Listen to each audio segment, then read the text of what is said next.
ஆதியாகமம் 8ஆம் அதிகாரம். தேவன் நோவாவையும் அவனுடனே பேழையிலிருந்த சகல காட்டு மிருகங்களையும் சகல நாட்டு மிருகங்களையும் நினைத்தருளினார். தேவன் பூமியின் மேல் காற்றை வீச பண்ணினார். அப்பொழுது ஜலம் அமர்ந்தது. ஆழத்தின் ஊற்று கண்களும் வானத்தின் மதகுகளும் அடைபட்டன. வானத்து மழையும் நின்று போயிற்று. ஜலம் பூமியிலிருந்து நாளுக்கு நாள் வற்றிக்கொண்டே வந்தது. 150 நாளுக்கு பின்பு ஜலம் வடிந்தது. 7ஆம் மாதம் 17ஆம் தேதியிலே பேழை அரராத் என்னும் மலைகளின் மேல் தங்கிற்று. 10ஆம் மாதம் மட்டும் ஜலம் வடிந்து கொண்டே வந்தது. 10ஆம் மாதம் முதல் தேதியிலே மலை சிகரங்கள் காணப்பட்டன. 40 நாள் சென்ற பின் நோவா தான் பேழையில் செய்திருந்த ஜன்னலை திறந்து ஒரு காகத்தை வெளியே விட்டான்.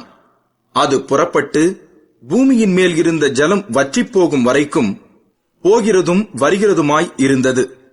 பின்பு பூமியின் மேல் ஜலம் குறைந்து போயிற்றோ என்று அறியும்படி ஒரு புறாவை தன்னிடத்திலிருந்து வெளியே விட்டான்.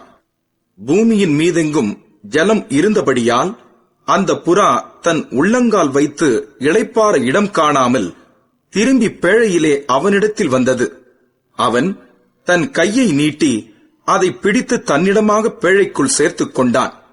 பின்னும் 7 நாள் பொறுத்து மறுபடியும் புறாவை பேழையிலிருந்து வெளியே விட்டான். அந்த புறா சாயங்காலத்தில் அவனிடத்தில் வந்து சேர்ந்தது.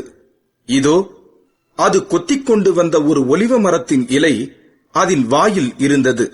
அதனாலே நோவா பூமியின் மேல் ஜலம் குறைந்து போயிற்று என்று அறிந்தான். பின்னும் 7 நாள் பொறுத்து அவன் புறாவை வெளியே விட்டான். அது அவனிடத்திற்கு திரும்பி வரவில்லை. அவனுக்கு 601 வயதாகும் வருஷத்தில் முதல் மாதம் முதல் தேதியிலே பூமியின் மேல் இருந்த ஜலம் வற்றிப் போயிற்று. நோவா பேழையின் மேல்தட்டை எடுத்து பார்த்தான். பூமியின் மேல் ஜலம் இல்லாதிருந்தது. 2ஆம் மாதம் 27ஆம் தேதியிலே பூமி காய்ந்திருந்தது.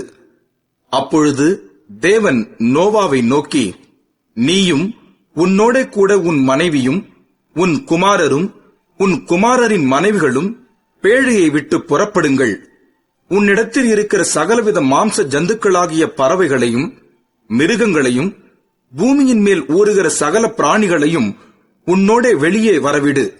அவைகள் பூமியிலே திரளாய் வர்த்தித்து பூமியின் மேல் பலுகிப் பெருக கடவது என்றார். அப்பொழுது நோவாவும் அவன் குமாரரும் அவன் மனைவியும் அவன் குமாரரின் மனைவிகளும் புறப்பட்டு வந்தார்கள். பூமியின் மேல் நடமாடுகிற சகல மிருகங்களும் ஊறுகிற சகல பிராணிகளும் சகல பறவைகளும் ஜாதி ஜாதியாய் பேழையிலிருந்து புறப்பட்டு வந்தன. அப்பொழுது நோவா கர்த்தருக்கு ஒரு பலிபீடம் கட்டி சுத்தமான சகல மிருகங்களிலும் சுத்தமான சகல பறவைகளிலும் சிலவற்றை தெரிந்து கொண்டு அவைகளை பலிபீடத்தின் மேல் தகன பலிகளாக பலியிட்டான். சுகந்த வாசனையை கர்த்தர் முகர்ந்தார். அப்பொழுது கர்த்தர், இனி நான் மனுஷன் நிமித்தம் பூமியை சபிப்பதில்லை. மனுஷனுடைய இருதயத்தின் நினைவுகள் அவன் சிறுவயது தொடங்கி பொல்லாததாய் இருக்கிறது.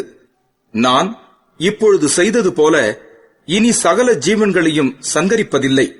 பூமியுள்ள நாளளவும் விதைப்பும் அறுப்பும் சீதளமும் உஷ்ணமும் கோடைக்காலமும் மாரிக்காலமும் பகலும் இரவும் ஒழிவதில்லை என்று தம்முடைய உள்ளத்தில் சொன்னார்.